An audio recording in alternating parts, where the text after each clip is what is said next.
वेगवेगळी ठिकाणं आहेत, वेगवेगळे नातेसंबंध आहेत. संभाजीनगर एका ठिकाणी आहे, कोल्हापूर एका ठिकाणी आहे, पुणे एका ठिकाणी आहे. कुठे भाऊ बहीण आहेत, कुठे मामा भाची आहे किंवा कुठे प्रियकर प्रेयसी आहेत. मला राजेंद्र बर्वे तुम्हाला विचारायचं आहे की, आणि हे यापूर्वी सुद्धा विषय आपले बोलून झालेले आहेत, पण असं काय ड्राईव्ह करतं, इतका का खून डोक्यात जातं, रक्त डोक्यात जातं की थेट खून करावा. तिकडे कोल्हापुरातल्या घटनेत तर मामाने थेट त्या जेवणावळीच्या ह्याच्यातच विष घालवण्याचा प्रयत्न केला. किंवा कोणता भाऊ असेल तो किती का क्रूर असे ना, पण बहिणीला तिने विशी पण क्रॉस केली नसेल, 200 फूट दरीमध्ये ढकलून दिलं. कसं होत असेल हे? हो. मला असं वाटतं की आपल्याला मानसशास्त्रीय दृष्टिकोन घेतला तर काही मुद्दे या पिढीबद्दल, म्हणजे आता फक्त आपलं जनरेशन अल्फा बीटा आणखीन काय म्हणू त्याला, त्याच्याबद्दल मी म्हणत नाहीये. परंतु हळूहळू आपली संस्कृतीच्या ऐवजी विकृतीकडे वाटचाल होते आहे.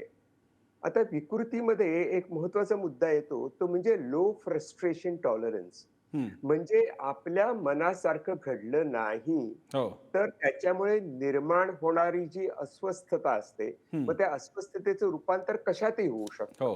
मला त्यातनं भीती निर्माण होऊ शकते, मला त्यातनं राग येतो, चीड, रिव्हेंजफुलनेस, इम्पल्सिव्हनेस या सगळ्या गोष्टी सुरू होतात. बरं. त्यामुळे मला माझ्या मनात निर्माण झालेली नाराजी, मग ती कोणत्याही कारणामुळे असेल, हो. ती जर मला सहन करता आली, तर त्यातनं मी मार्ग काढत असतो. याला मी लो फ्रस्ट्रेशन टॉलरन्स म्हणतो. बरं. आणि आता आपण म्हटलं त्याप्रमाणे लगेचच्या लगेच गोष्टी आपल्याला मिळायला पाहिजेत असं वाटतं, हम्म. की इन्स्टंटमध्ये सगळं मिळायला पाहिजे. हो. मला काय खायला पाहिजे असेल, काही जेवण पाहिजे असेल, तर 10 मिनिटात, 5 मिनिटात मिळायला पाहिजे. हम्म.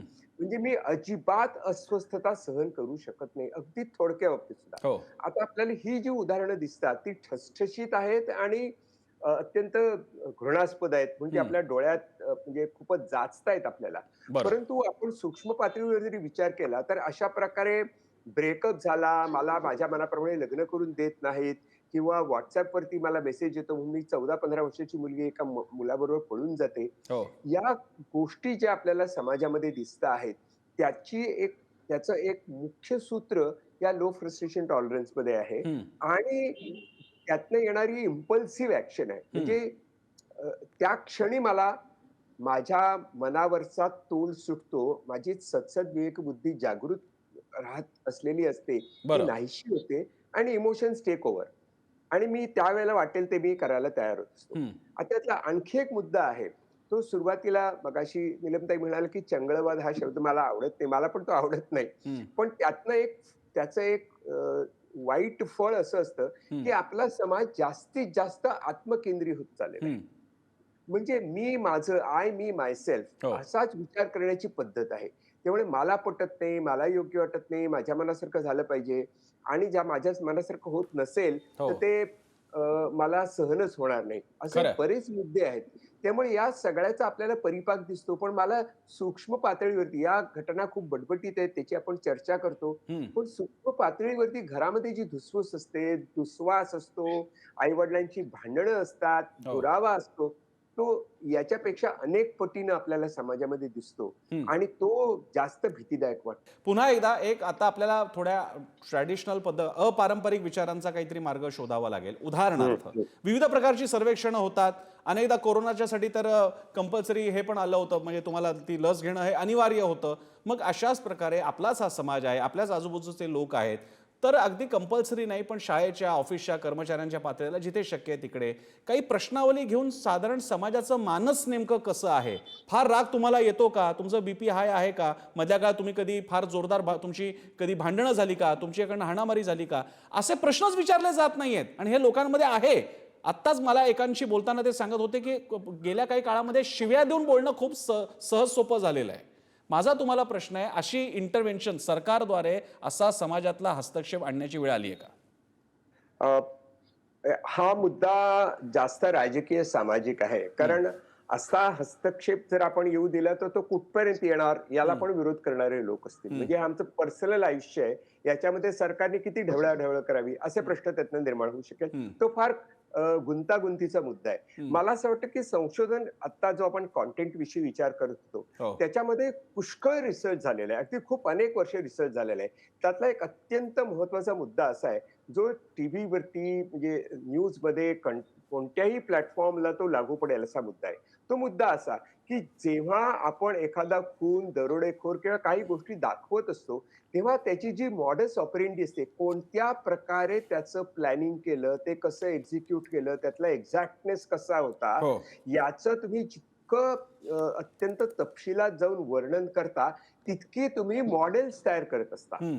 आणि म्हणजे सायकॉलॉजीचं तर म्हणणं असं आहे, की प्रत्येक माणसामध्ये राग, चीड, आक्रमकता असतेच. फक्त त्याला वळण कसं द्यायचं, ते वळण देत असताना अशा प्रकारची जी मॉडेल्स आपल्याला चित्रपटातनं मिळतात. आता म्हणालास त्याप्रमाणे रेल्वेमधली व्यवस्था असेल की हं. अशी याची जेव्हा तुम्हाला स्पष्ट एक फ्लो चार्ट दिसतो, तो माझ्या मते सगळ्यात डेंजरस आहे. बरं. म्हणजे तुमचा जो सेन्सॉर आहे, तो कशावर आहे, हं. तर त्या मॉडस ऑपरेंडीवरती असला पाहिजे, हं. असं एक अत्यंत स्पष्ट मन अनेक वर्ष समाज मानसशास्त्रज्ञांनी मांडलेलं आहे. हो. दुसरा मुद्दा असा, की हे पण आपण मुलांच्या मनात ठसवलं पाहिजे, की क्रौर्य आणि शौर्य या 2 वेगळ्या गोष्टी आहेत. हं. जेव्हा क्रौर्य, शौर्य म्हणून दाखवलं जातं, तेव्हा ते भयानक असतं. म्हणजे बरं. त्याला तुम्ही ग्लॅमराइज करत असतात. तसं ग्लॅमराइज कोणत्याही सिनेमामध्ये करता येता कामा नये. हं. तिसरा मुद्दा जो आहे, आता नीलमताई म्हणाल्या त्याप्रमाणे हो. काउन्सिलिंगची गरज. प्रत्येक गोष्ट शाळेमधनं शाळेचं स्वतःचं करिक्युलम असतं. विद्यार्थ्यांची संख्या खूप आहे, हं. शिक्षक कमी आहेत, तर शिक्षक एका वर्गात 4 वर्गात शिकवणार आहेत. कशी आपल्याकडे व्यवस्था आहे. हं. त्यामुळे याची जबाबदारी सामाजिक संस्थांनी घेणं आणि कुटुंबांनी घेणं हे जास्त महत्वाचं आहे. हं. सगळ्या ठिकाणी सरकारनेच करावं असं आपण म्हणू शकत नाही. आपलं बरं. इनिशिएटिव्ह पाहिजे, आपल्या समाजाचं इनिशिएटिव्ह पाहिजे. याच्यामध्ये एक अत्यंत महत्वाचा मुद्दा आहे, की मी आता हे जास्त प्रमोट करण्याचा प्रयत्न करतोय, की जेव्हा निगेटिव्हिटी जेव्हा आपण प्रमोट करत असतो, त्यावेळेला आपण लक्षात ठेवलं पाहिजे, की समाजाला आमच्या काहीतरी पेशंट बदलण्याची येत आहे दिशा आपण देऊ लाईटचं. शकतो. हं. ज्याला आपण म्हणतो पॉझिटिव्ह सायकॉलॉजी. की तुम्ही कशा प्रकारे तुमच्या मनातल्या भावनांचं म्हणजे उत्पीडन थांबवू शकता, तुम्ही तुमच्या भावना अधिक सकस करू शकता. हं. त्यांच्यामध्ये कोणते मुद्दे असतात, रिलेशनशिप कशी जपायची, बरं. रिलेशनशिप करता काय लागतं, याचं शिक्षण, याचं प्रशिक्षण, याची चर्चा शाळेमधनं इन्फॉर्मली व्हायला पाहिजे. आता बरं. आपल्याकडे अनेक भाषण किंवा याचे नक्कीच. स्पर्धा असतात.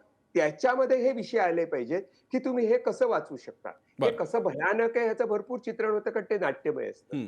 परंतु त्यातनं आपल्याला मार्ग कसा काढता येईल, याचं हं. चित्रण व्हावं, याच्या स्पर्धा याच्या निबंध स्पर्धा व्हाव्यात. बरं. मुलांच्या नाटकातनं, एकांकिकेमध्ये सतत पुढे आलं पाहिजे, हो. असं मला प्रामाणिकपणे वाटतं. म्हणजे आपल्याला जो सामाजिक परिवर्तन करायचं आहे, त्याचा स्कोप, त्याचा कॅनव्हास खूप मोठा आहे. अगदी. हे आपण लक्षात घेतलं पाहिजे. खरं आहे.